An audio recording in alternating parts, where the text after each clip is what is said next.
Правительства всех трех государств Балтии начали экономические преобразования с аграрной реформы. Земля была главным ресурсом, и ее значение выросло в результате упадка промышленности из-за войны и распада империи. Большинство населения было сосредоточено в сельской местности. Аграрии имели большой вес в политике. Правительства понимали, что благополучие фермеров – залог стабильности в обществе. В Эстонии и Латвии вопрос решался, условно говоря, просто. У немецких баронов, которые владели большей частью сельскохозяйственных земель и лесов, конфисковали все свыше определенного минимума в несколько десятков гектаров и распределили между безземельными и малоземельными крестьянами.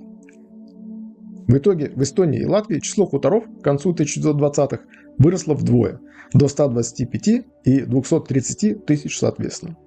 Причем резко, в 2-3 раза подскочила доля средних участков площадью 10-20 гектаров. Это создавало неплохие предпосылки для интенсификации сельского хозяйства. В Литве реформа проходила сложнее и дольше. Безземельных и малоземельных крестьян было намного больше.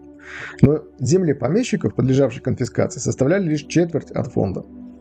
Еще примерно столько же находилось, так сказать, в полуобщинном пользовании мелкими разрозненными полосами, поэтому владелец участков вынужден был многие хозяйственные вопросы решать на уровне деревни и не обладал полной самостоятельностью. Соответственно, главной задачей правительства Литвы видело вычленение из деревень хуторов.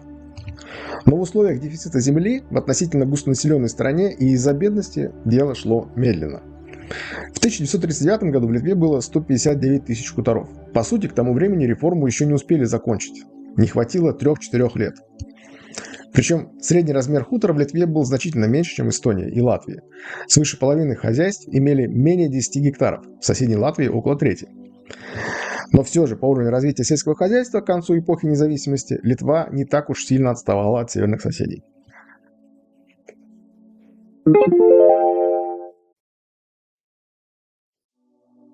Все три страны к середине 1920-х сумели восстановить довоенный уровень сельскохозяйственного производства.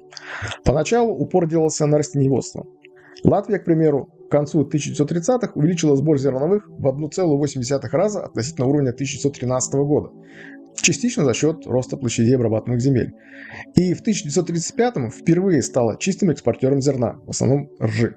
Эстония не так преуспела, однако производство пшеницы, например, выросло в 6 раз, что позволило покрыть собственные потребности.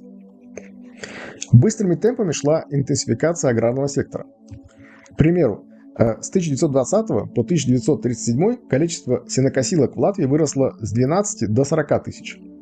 В Эстонии с 8,5 до 35 тысяч. Тракторов в Эстонии в 1939 году насчитывалось 1807. В Латвии 1217, даже в сильно отстающей Литве 400. Однако было очевидно, что местные агроклиматические условия больше благоволят мясомолочному животноводству. Ориентируясь на такие страны, как Дания и Нидерланды, государства Балтии стимулировали развитие животноводства и достигли в этом наибольших успехов. На экране вы видите данные по надоям молока с коровы в ряде стран в конце 1930-х. До рекордсменов Нидерландов и Дании странам Балтии было еще далеко. Но оказаться в одной группе с США, Финляндией и Норвегией более чем достойно. И обратите внимание, насколько отставало по производительности молочное хозяйство околхозенного СССР. В пересчете на одного жителя даже отстающая от северных соседей Литва производила мясо и молока в 2,7 раза, а масло в 4,2 раза больше, чем СССР. Эстония же и вовсе превосходила восточного соседа по мясу в 2,8 раза, по молоку в 4,3, а по маслу в 9,6 раза.